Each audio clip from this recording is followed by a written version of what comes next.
Hey folks, so today I'm doing this from my house, so my apologies if my video isn't quite as good as it normally is, but this is kind of where I'm doing it from. So today I'm going to be speaking about RSD. So what is RSD? RSD is rejection sensitive dysphoria, and so basically, okay, so RSD is not something that only happens to neurodivergent folks, although it is much more likely to happen to us for a variety of reasons. So, dysphoria is like intense emotional pain. So, very common in ADHD, ADHD, and other forms of neurodivergence. Now, this is not a clinical separate diagnosis, it's more kind of like a trait or experience um, that we experience due to kind of the emotional intensity that often comes with neurodivergence. And I can't remember the psychiatrist's name, but a few years back, he posited about RSD. Um, there isn't anything in the DSM. There's no kind of clinical evidence to back it up per se. I mean, there's more. Um, it's kind of like well known, almost anecdotal. Many people with neurodivergence have spoken about how RSD kind of like reflects their lived experience, and so there's been a lot more kind of like thoughts put into it, but I'm not too sure if there's a lot of like actual clinical research. That definitely is something that I can and should kind of look into. But I know that RSD was when it was first kind of proposed that there was no real um, clinical validity attached to it, and there was a lot of pushback kind of from the clinical community. But nowadays, it seems to be like an accepted part of neurodivergence is having RSD, right? So, um, what it is is it's an experience that is triggered by kind of real or perceived rejection, criticism, or failure. So it feels like an emotional wound. So it can often come off as very quick, intense, and sometimes disproportionate to the situation or not in alignment with what has actually happened. Now, part of this, as I said before, was due to kind of the emotional intensity that neurodivergent folks often experience. We kind of go from 0 to 60 very fast. So when we kind of experience rejection or perceived rejection or criticism, we tend to have a very kind of like adverse and quick reaction to it. But not only that, and again, I'm horrible with studies. I don't like to be like, oh, trust me, bro, university. But there are multiple studies out there, and I don't remember the exact figures, but um, that neurodivergent children are criticized or told like no or stop or like why can't you do this, like some sort of criticism 20,000 times more by the age of either 10 or 12 than neurotypical children. So when you've been told over and over and over and over and over again that there's inherently something wrong with you, you start to internalize that and you believe it. And so even when somebody says something that is kind of value neutral, you perceive it as an attack because that has been your lived experience for so long. And I can speak to this both personally and professionally, like as what has happened to me growing up, but also many of my clients have said kind of the same thing, right? And not that a lot of kids don't experience rejection and criticism, they do, but research has shown that neurodivergent children, especially when you're undiagnosed um, and untreated, it is much more. Okay. So another kind of thing that can happen is dopamine dysregulation can make praise or positivity feel like a high, and criticism feels like a withdrawal, right? Past rejection and masking can also amplify sensitivity, especially when you're trying to, whether knowingly or unknowingly, kind of pass as neurotypical, and you get kind of criticized or rejected or something. Um, it almost like kind of feels like it's attacking the mask. Like you're not actually passing that that these people do in fact see that something is quote unquote wrong with you. So, something to think about. So, some of the ways that it can show up. Again, ADHDers, we overlap, we overthink everything. So, like overanalyzing tone, facial expressions, texts. Um, it's not uncommon. I had a situation with a friend of mine where we have been trying to get together for a couple of months, and just when I was available, he wasn't. When he was available, I wasn't. And there was a period there where I had a bit more availability than he did, and I would reach out, and I wouldn't hear back, and even though I know that he wanted to hang out with me, my brain was screaming at me that he's avoiding me, that he doesn't actually want to hang out, that he's making excuses, and that very much is RSD, but it's also based in reality, and that I've had that experience where people have ghosted me for what I perceive as no reason. Even when I've tried to kind of reach out and say, hey, what's going on? So yes, it is, the RSD is there, but it's also rooted in my lived experience. And so it can be really hard to push back on something where, you have that lived experience that tells you this is not in your head. It's not fake, because this has happened to you probably multiple times. And, you know, how do you know for sure that this is not happening again? And that's why RSD can be so hard, because it's not all in our head a lot of the time. It's not made up. Amplified, sure. But, it's not always does it just kind of come from nowhere. Like there's a reason why we experience kind of so much RSD. And it's because for a lot of us, it's rooted in that lived experience of feeling rejection and criticism more than our peers. Um, so some of the ways that we handle that is, avoid feedback, or we don't take new opportunities out of fear of rejection. If I don't try, I can't get rejected. It's a horrible way to live your life, but it comes from a place of trying to protect yourself, right? It also shows in people pleasing or perfectionism, right? If I do what they want, or if I do this perfectly, or over explaining, right? Neurodivergent folks are notorious for over explaining. And people are like, okay, yeah, I got it. Like, you don't need to keep going. But so often in our experience is, if I can just kind of explain things properly, you'll fully understand me, and there won't be this misunderstanding, and I won't be ghosted or dismissed or invalidated. Right. So that's why we try and overcompensate through things like people pleasing, perfectionism, over explaining, etc. Okay.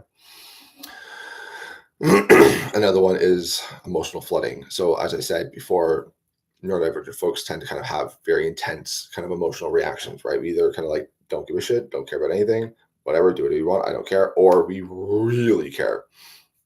Perfect example of this was when we were remodeling our house, because it's an old house and had a lot of problems, and we needed to fix it. And we were doing kind of the remodeling, and then I told my wife, like, you can do whatever you want. Like, I really don't care. End of the day, it does not bother me. But one thing that I was like, I'm not doing is, like, there's a little kitchen nook off to the corner. She's like, I want to put the fridge in there. I was like, no, hell no, no way. I'm like, that I like super stubborn, not happening. I'm like, I don't care where you put it in the kitchen, it's not going in the nook. Like, it has to kind of be in the main area. And she didn't understand why that was such a big deal for me, because normally most of the time I'm like, yeah, whatever, like I don't care, do what you want. But I was so adamant, and I had my reasons. I'm not really going to go into them, but I had my reasons.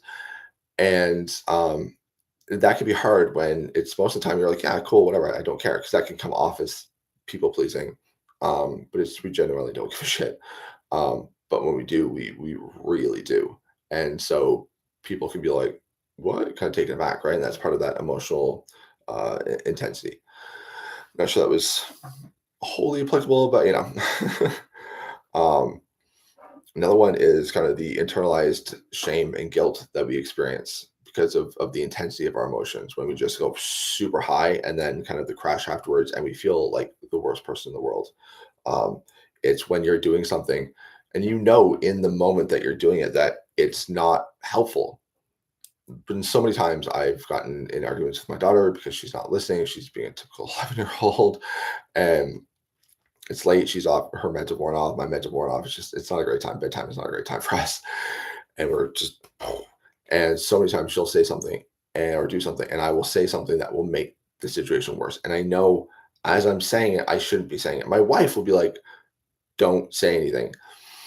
Sometimes I can stop myself. Sometimes I can't. Um, because again, the intensity of the emotion.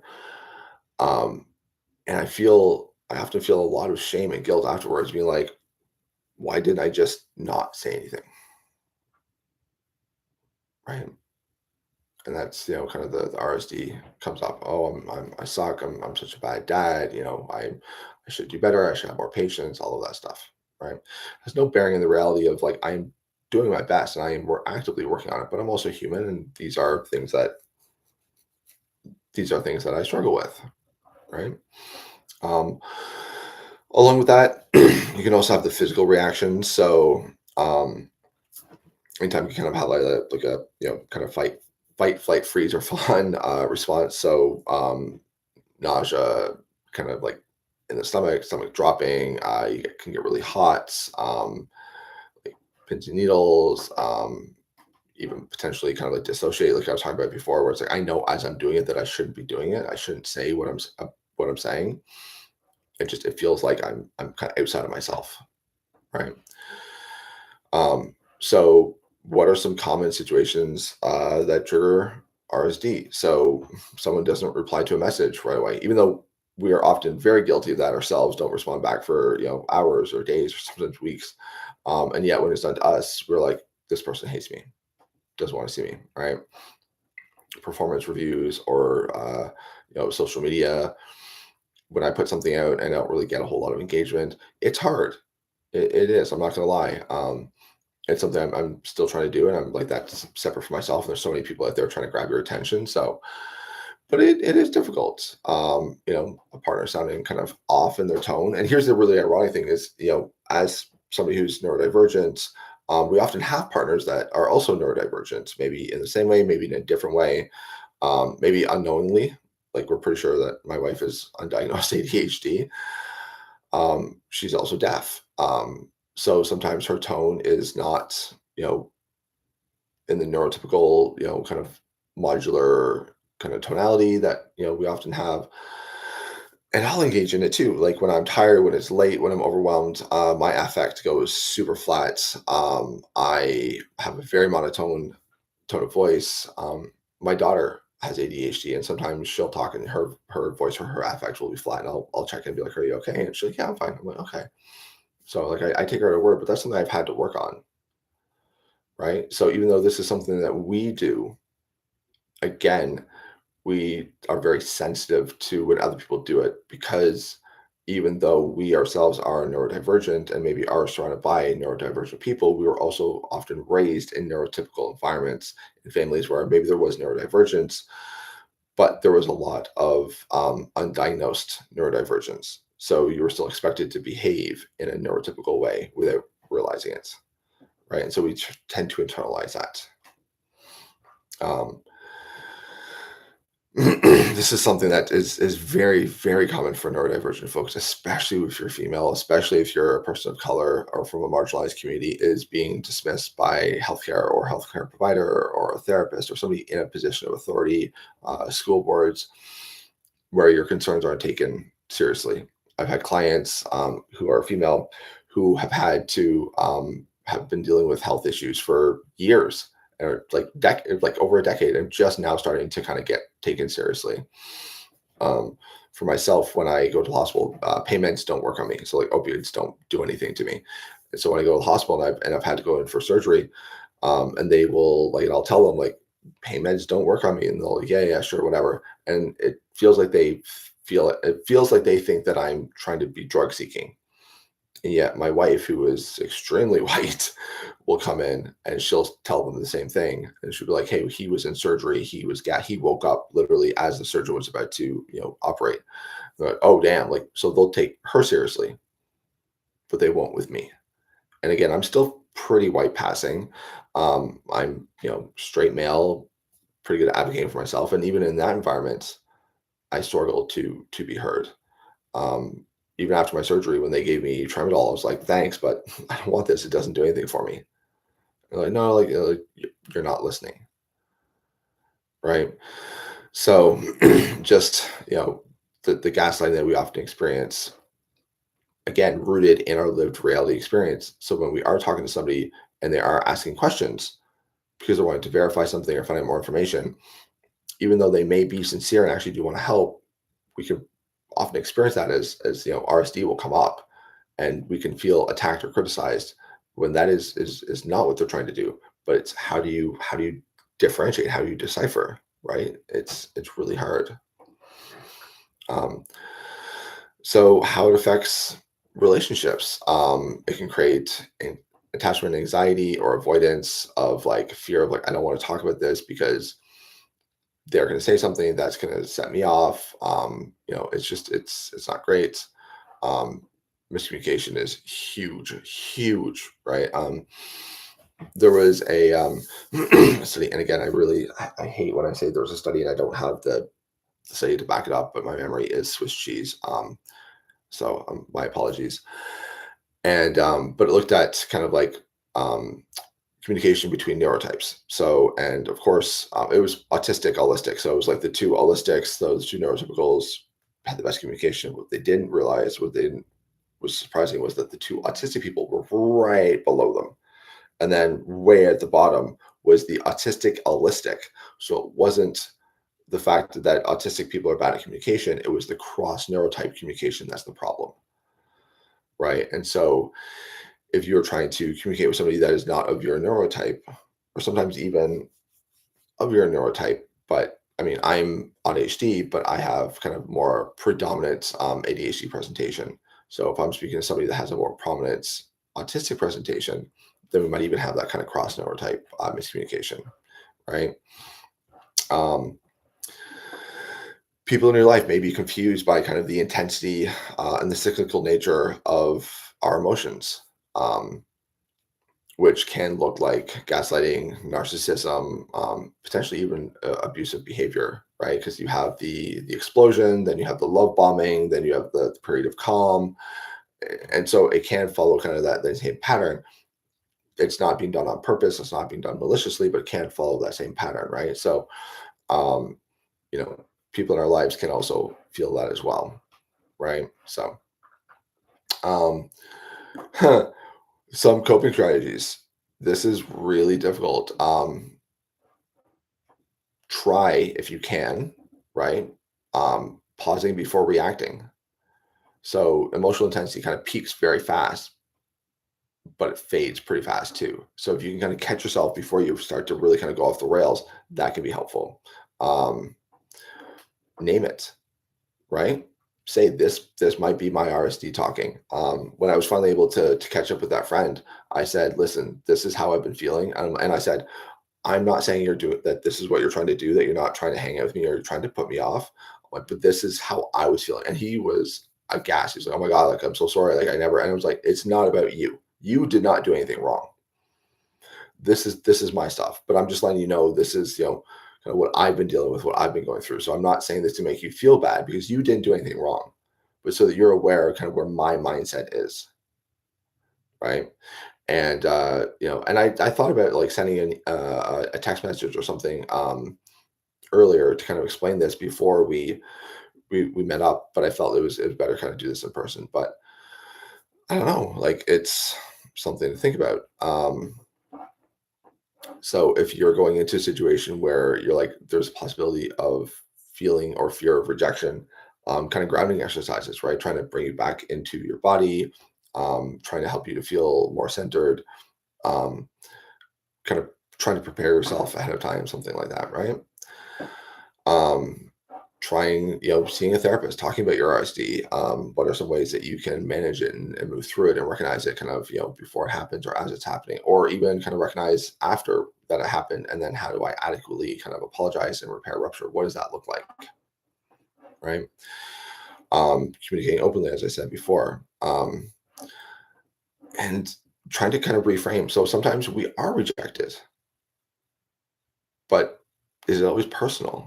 Sometimes it's institutional, it's systemic, it's, the stuff is being done to us, but it's not being done to us on a personal level. It's systemic, right? Which doesn't change the fact that it still sucks, but at least you know that it's not being done to you as an individual, but more to you as an individual in the system, not you as a person, right?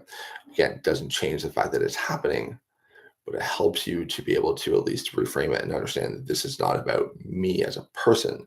This is about me as part of a larger system, and these systems suck, right? Um, so, how do you kind of notice the difference between RSD versus trauma? Because they share a lot of symptoms. Um, and honestly, sometimes having a kind of extensive trauma history um, can manifest as RSD or as kind of like RSD triggers, right? So um, RSD is kind of like and again, this is why RSD does not necessarily have to be something that you have to be neurodivergent to experience, because again, it can be lived in kind of like rooted in lived experience, same as trauma, right? So to my mind, RSD, not always because of trauma, but if you have trauma, can definitely exacerbate traits of RSD or susceptibility to RSD.